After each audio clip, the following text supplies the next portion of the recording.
Hello students, मैं सुधा स्वागत करती हूँ आप सबका आपके अपने चैनल तैयारी ऑनलाइन में।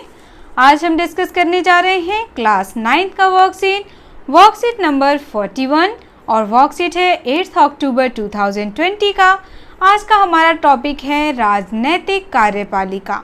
आज हम जानेंगे कार्यपालिका के बारे में।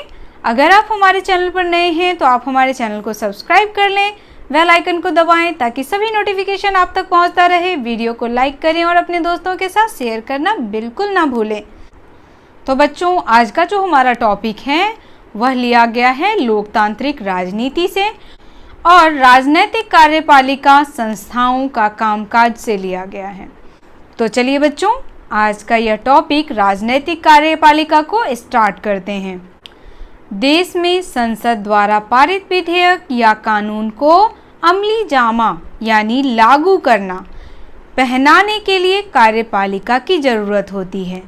तो देश में जो भी विधेयक लागू किया जाता है या जो भी कानून लागू किया जाता है उसे लागू करने में सबसे अहम भूमिका होती है कार्यपालिका का। अतः सरकार की राजनीतियों को कार्य रूप देने वाली संस्था को कार्यपालिका कहा जाता है। यानी सरकार जो विधेयक लागू करता है या जो कानून पारित करता है उसे कौन कार्य रूप से चलाता है? कार्यपालिका। कार्यपालिका का यह कार्य होता है कि सरकार के द्वारा लागू किए गए विधेयक या कानून सुचारू रूप से कार्य कर रहा है या नहीं, उसे देखना। बच्चों, कार्यपालिका को दो भागों में बांटा गया, राजनैतिक कार्यपालिका और अस्थायी कार्यपालिका। राजनैतिक कार्यपालिका का चुनाव कुछ खास अवधियों के लिए किया जाता है। यहाँ देखिए, राजनैतिक कार्यपालिका, इनका निर्वाचन जनता द्वारा एक खास अवधि के लिए किया जाता है। तो बच्चों, राजनैतिक कार्यपालिका के बारे में हमने जाना। राजनैतिक कार्यपालिका जो होती है वह जनता के द्वारा चुनी जाती है। जैसे हम सब ने देखा है, अगर एमपी का चुनाव होता है तो एमपी का चुनाव भी कुछ खास अवधि के दौरान किया जाता है और जो भी हमारे राज्य के एमपी बनते हैं उन्हें कुछ खास अवधि के लिए ही एमपी का पद प्राप्त होता है। अब देखिए, पीएम का जो पद है वह भी कुछ खास अवधि के लिए ही होता है। उसके पश्चात पुनः चुनाव किए जाते हैं और दोबारा से पीएम चुना जाता है या एमपी चुना जाता है। तो यह कहलाती है राजनैतिक कार्यपालिका, जिसमें जनता के द्वारा एक खास अवधि के लिए राज्य सरकार या केंद्र सरकार का चुनाव किया जाता है। अब देखिए, दूसरी तरफ है अस्थायी कार्यपालिका। अस्थायी कार्यपालिका कहने का अर्थ है यहाँ पे बच्चों, वह निरंतर रहती है। ये लंबे समय के लिए नियुक्त किए जाते हैं। इनको अस्थायी कार्यपालिका या प्रशासनिक अधिकारी, सिविल सर्जेंट या नौकरशाह भी कह सकते हैं। तो बच्चों, अस्थायी कार्यपालिका में लंबे अवधि के लिए नियुक्त किए जाते हैं। इसमें जो भी व्यक्ति चुना जाता है वह एक निश्चित समय सीमा होने पर वह रिटायर हो जाता है। 60 या 65 वर्ष की अवधि होने पर ही इन्हें रिटायर किया जाता है, उससे पूर्व यह रिटायर नहीं होते हैं। लेकिन राजनीतिक कार्यपालिका में क्या होता है, 5 वर्ष की अवधि के लिए ही किसी को चुना जाता है। अब देखिए बच्चों, प्रधानमंत्री और मंत्रिपरिषद। अब हम किसके बारे में पढ़ेंगे? प्रधानमंत्री और मंत्रिपरिषद। मंत्रिपरिषद की स्थापना प्रधानमंत्री ही करता है। प्रधानमंत्री अपने अनुसार मंत्रियों को चुनता है। देखिए, देश में प्रधानमंत्री सबसे महत्वपूर्ण राजनीतिक संस्था है। राष्ट्रपति लोकसभा में बहुमत प्राप्त करने वाली पार्टी या गठबंधन वाली पार्टी के नेता को प्रधानमंत्री नियुक्त करता है और प्रधानमंत्री की सलाह पर मंत्रियों की नियुक्ति भी करता है और प्रधानमंत्री की सलाह पर राष्ट्रपति मंत्रियों की नियुक्ति करते हैं। लेकिन इसके लिए एक यह शर्त होती है कि वे क्या हों? संसद के सदस्य हों। अगर कोई व्यक्ति संसद का सदस्य नहीं है तो फिर उसका मंत्री बनने के 6 महीने के भीतर संसद के किसी भी सदन का सदस्य चुना जाना जरूरी है। अब देखिए, अगर मंत्रिमंडल में किसी व्यक्ति को मंत्री नियुक्त किया गया है तो सबसे पहले प्रमुख बात है कि उसे एक संसद का सदस्य होना चाहिए। अगर वह किसी वजह से संसद का सदस्य नहीं है उस समय, तो 6 महीने के अंदर उसे संसद का सदस्य होना अनिवार्य है। कैबिनेट मंत्री, अब हम जानेंगे किसके बारे में, कैबिनेट मंत्री के बारे में। तो देखिए, अमूमन सत्ताधारी पार्टी या गठबंधन की पार्टियों के वरिष्ठ नेता और प्रमुख मंत्रालयों के प्रभावी होते हैं। कैबिनेट मंत्री कौन कौन होते हैं बच्चों? तो कैबिनेट मंत्री सत्ताधारी पार्टी यानी कि जो पार्टी बहुमत में हो, या गठबंधन की पार्टी। गठबंधन कहने का अर्थ है दूसरे पार्टियों से सहयोग लेकर के एक पार्टी का गठन करना। उनके नेता जो होते हैं वह कैबिनेट मंत्री कहलाते हैं। उसके बाद स्वतंत्र प्रभार वाले राज्य मंत्री। अब स्वतंत्र प्रभार वाले राज्य मंत्री किसे कहते हैं, ये देखिए, ये अमूमन छोटे मंत्रालयों के प्रभारी होते हैं और विशेष रूप कैबिनेट द्वारा बुलाई गई बैठकों में भाग लेते हैं। अब जैसे राज्य में मुख्यमंत्री होता है, लेकिन मुख्यमंत्री के नीचे भी बहुत सारे राज्य मंत्री होते हैं। ये मंत्री जो हैं वह कैबिनेट द्वारा बुलाई गई बैठकों में भाग लेते हैं और इनसे मिलती है राज्य की जानकारी। राज्य मंत्री ये अपने विभाग के कैबिनेट मंत्रियों से जुड़े होते हैं और उनकी सहायता करते हैं। अब आगे देखिए, प्रधानमंत्री। प्रधानमंत्री के क्या क्या अधिकार हैं? तो चलिए देखते हैं प्रधानमंत्री को क्या क्या अधिकार दिया गया है। आज हमारे देश में कौन है प्रधानमंत्री? तो बच्चों आप हमें कमेंट करके बताएं कि भारत के प्रधानमंत्री कौन हैं। आज हम भारत के प्रधानमंत्री के अधिकारों के बारे में पढ़ेंगे कि उन्हें क्या क्या अधिकार दिया जाता है। सरकार के प्रमुख के नाते प्रधानमंत्री के व्यापक अधिकार होते हैं, यानी बच्चों प्रधानमंत्री को बहुत सारे अधिकार दिए जाते हैं, जैसे कैबिनेट की बैठकों की अध्यक्षता करना। कैबिनेट की बैठक के अध्यक्ष कौन हैं? प्रधानमंत्री, क्योंकि उनकी अध्यक्षता में ही कैबिनेट की बैठक की जाती है। विभिन्न विभागों के कार्यों में समन्वय करना, विभिन्न विभागों के आपसी विवादों में निर्णायक भूमिका निभाना, यानी एक मुखिया के रूप में होते हैं हमारे प्रधानमंत्री, जो कैबिनेट की बैठक करते हैं।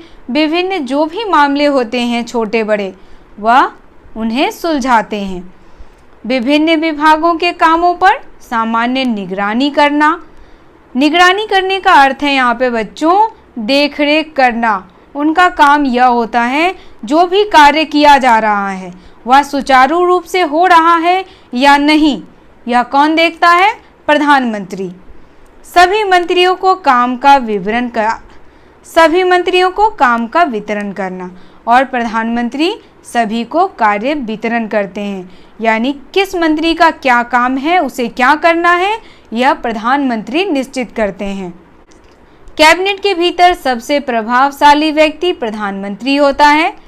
ऐसा इसलिए बच्चों क्योंकि प्रधानमंत्री ही सर्वोच्च होता है। जब प्रधानमंत्री अपना पद छोड़ता है तो पूरा मंत्रिमंडल इस्तीफा दे देता है। तो बच्चों जब प्रधानमंत्री अपना पद छोड़ता है, प्रधानमंत्री कितने साल तक अपने पद पर रहते हैं? 5 वर्ष तक। उस 5 वर्ष के अंतराल पुनः प्रधानमंत्री का चुनाव होता है। अगर प्रधानमंत्री पुनः चुने गए तो ठीक है, नहीं तो जब नए प्रधानमंत्री आते हैं तो पुराने प्रधानमंत्री को इस्तीफा देना पड़ता है और उसके साथ ही जो उन्होंने अपना एक मंत्रिमंडल बनाया होता है उसे भी इस्तीफा देना पड़ता है। गठबंधन सरकार के प्रधानमंत्री विभिन्न समूहों और गुटों के गठबंधन के साझेदारों की राय के अनुसार निर्णय लेता है। वो कोई भी डिसीजन अकेले नहीं करता है। अब आगे देखिए, राष्ट्रपति। बच्चों राष्ट्रपति भारत के प्रमुख नागरिक होते हैं, तो आज हम राष्ट्रपति के बारे में भी जानेंगे। राष्ट्रपति राष्ट्राध्यक्ष होते हैं, यानी पूरे राष्ट्र के अध्यक्ष होते हैं राष्ट्रपति। राष्ट्रपति का चयन सीधे जनता द्वारा न होकर संसद और राज्य विधानसभाओं के सदस्यों द्वारा होता है। उनका चुनाव जनता के द्वारा नहीं होता है। जैसे हम एमपी का चुनाव करते हैं, मुख्यमंत्री का चुनाव जनता के द्वारा किया जाता है, लेकिन राष्ट्रपति का चुनाव जनता द्वारा न होकर संसद और राज्य विधानसभाओं के सदस्यों द्वारा किया जाता है। राष्ट्राध्यक्ष केवल नाम मात्र के अधिकारों का प्रयोग करते हैं। अब जो हमारे राष्ट्रपति होते हैं वह कुछ ही अधिकारों का प्रयोग करते हैं, उनके पास सारे अधिकार नहीं होता है।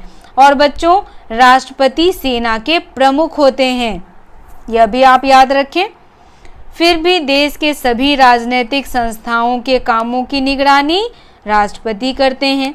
सारे कानून और सरकार के प्रमुख नीतिगत फैसले में मुख्य भूमिका राष्ट्रपति निभाते हैं।